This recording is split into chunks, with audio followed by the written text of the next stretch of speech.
Welcome to Breadbox TTRPG's review of Shadowdark's starter adventure, The Lost Citadel of the Scarlet Minotaur by Kelsey Dion.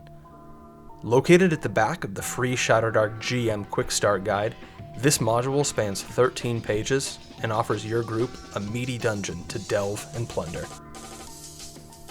This starter adventure also stands as many other things: a manifesto for Kelsey's achievement of layout and design, a deft presentation of the even-keeled style and tone Shadowdark is cloaked in, an example of fine environmental storytelling and lore delivery that will speak to story gamers, and a true success in its goal of being an ambassador to a wholly novel mode of play for many neophytes. The Citadel follows the same design style as the core rules of Shadowdark. In fact, it typifies it by providing Dion an opportunity to guide game master thinking and behavior through didactic application of her design philosophy.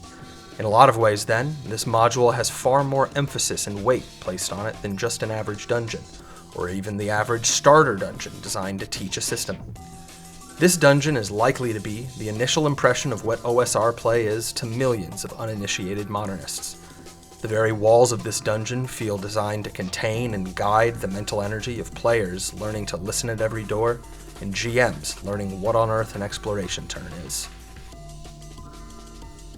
Every room has clearly delineated text to be read aloud, and text meant for the GM, a major favorite of mine for usability.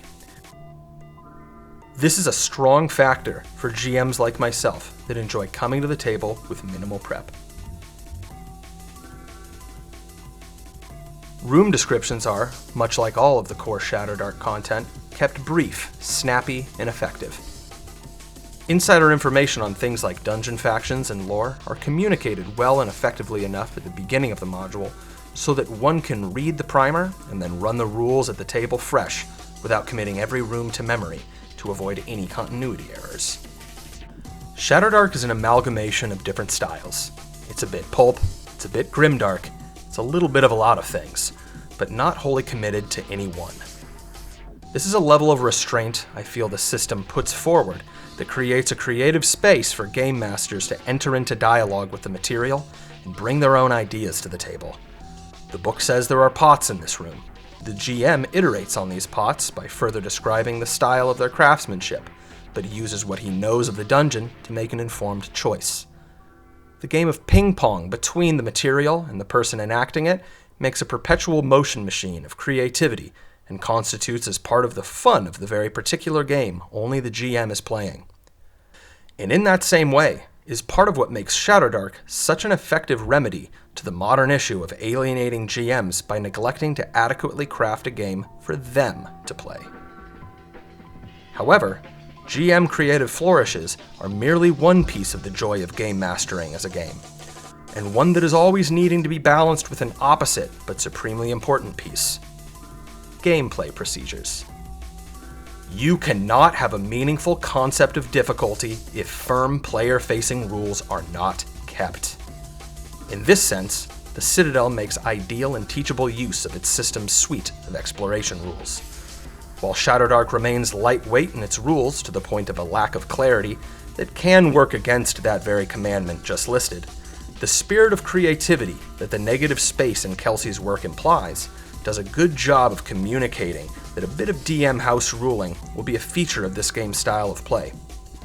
Further, it's truly comical how effective the mere introduction of the D6 decider is in spackling over most every gap in the rules your players may happen upon. If the Citadel is likely to be the first old-school dungeon crawl many modern players have experienced, then its environmental storytelling is sure to be one of its most effective ways of baiting hooks for these players.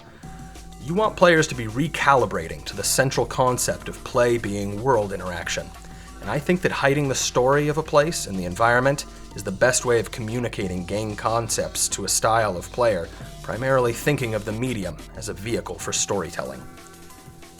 This module accomplishes this beautifully. The Minotaur and its blasphemous origin, the retrograde beliefs of the Beastmen, or an arachnid lumpenproll skittering amongst all of these variables. It's textural and rich. and it still contains the aforementioned negative space where game master creativity is nudged into the spotlight to add an organic depth. This largely improvisational creative license is also empowered by the elegance of archetypes used, something that Kelsey displays mastery over. It is not bright and loud in its unique creative spirit. It is a coloring book with an asterisk indicating that you are expected to bring the crayons. This book has an objective at its heart, and that is to teach a new style of play to players and GMs. It lacks a rigor of clarity in its rules that can be criticized, but I would say that dropping a few of these items from the game's backpack makes a game that is more dexterous and that is quicker to take hold in the minds of a newer GM and player. This is a trade-off that is worth making, though, as always, this is a compromise that can come at the cost of groups that don't need a slower speed limit. But those very same game masters are the kind that are most likely to have an answer from BX or AD&D committed to memory to plug into any of these gaps. I believe that this is a compromise that's paid off. Another component of this dungeon that is pedagogically critical to its experience at the table is its size.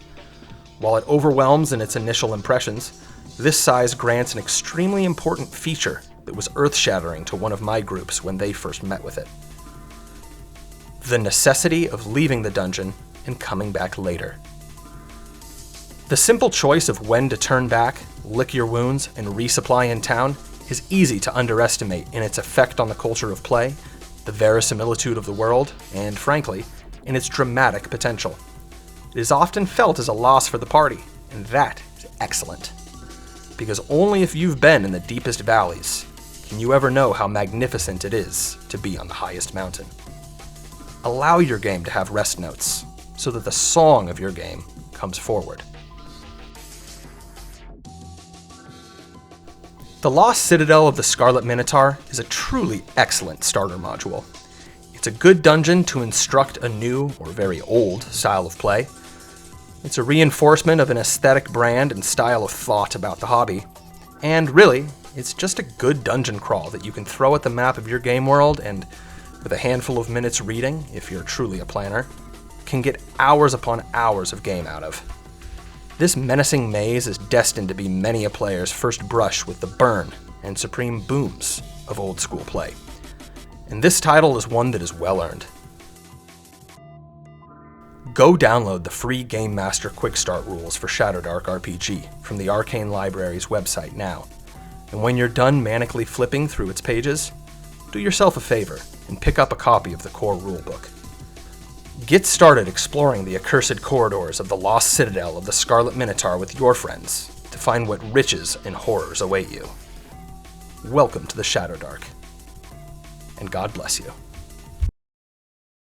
Breadbox Tabletop Role-Playing Games. Like, subscribe, bell icon for notifications. Go in peace.